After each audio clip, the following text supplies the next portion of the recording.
অপু বিশ্বাস রান্নাঘরে কতখানি সময় দেয় ঈদের দিন? পুরোটাই বলতে পারো।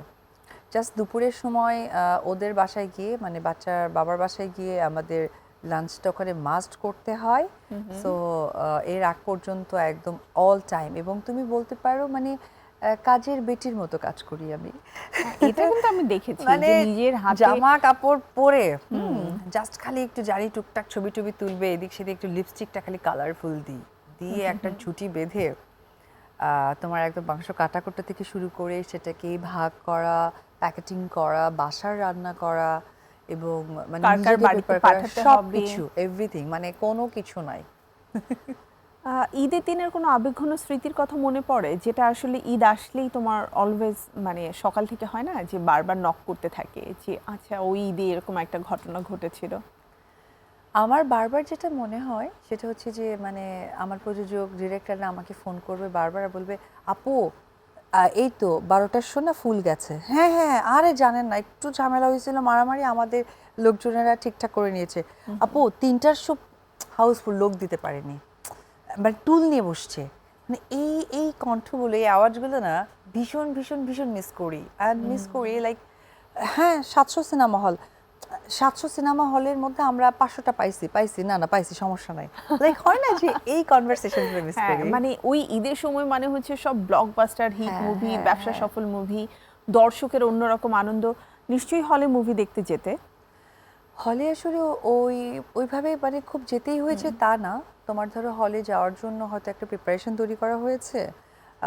আবার ধরো যেহেতু সাকিব সব সময় তোমার খোঁজ নিত কতটা সেল যাচ্ছে, কি হচ্ছে, কোন জায়গায়, যশোর মণিহারে কেমন যাচ্ছে, এই সিনেমা হলটা তো ভীষণ রিনাউন, চন্দ্রিমাতে কেমন যাচ্ছে, সেনা অডিটোরিয়ামে কেমন যাচ্ছে, এরকম সিনেমা হলগুলোতে সে ধরো খোঁজ দিত, আমি তো ঘরে বসে খোঁজ জানতে পারতাম।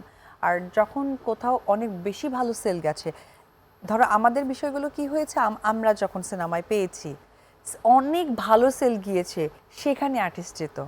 আর এখন ধরো সেল হওয়ার জন্য আর্টিস্ট যাচ্ছে, যে আমরা যাচ্ছি, এঙ্গেজমেন্ট বাড়ছে, দেন সেলটা বেটার হচ্ছে। আর আমাদের অলরেডি সেল ধরো অনেক হাই, মানে ফুল হয়ে অনেকে টুল নিয়ে নাকি বসে গেছে, মানে যেদিকে সিঁড়ি দিয়ে নামে, সিট দরকার নাই, আমাকে বসার মধ্যে একটা বসার মতো জায়গা দাও। দাও। তো তখন সেইখানে ধরো তারা ডিমান্ড করছে যে এখানকার নায়ক নায়িকা আসতে হবে, তখন আমরা গিয়েছি। বাহ! মানে সেটাই, মানে চলচ্চিত্রের যে একটা স্বর্ণযুগ ছিল, আমি বলবো 80s 90s এর পরবর্তীতে যদি কেউ চলচ্চিত্রের ভালো দিকটা দেখে থাকে, যে যাদের চলচ্চিত্রের আগে আসলে দর্শকরাই ব্যবসা সফল তকমাটা দিয়ে দিয়েছে, সেটা আসলে তোমাদের জুটি ছিল, সাকিব অপু বিশ্বাস। এবং সেটা এখনো পর্যন্ত কিন্তু কেউ পারেনি ভাঙতে, কারণ জুটি প্রথাটা আর গড়েই ওঠেনি সেভাবে।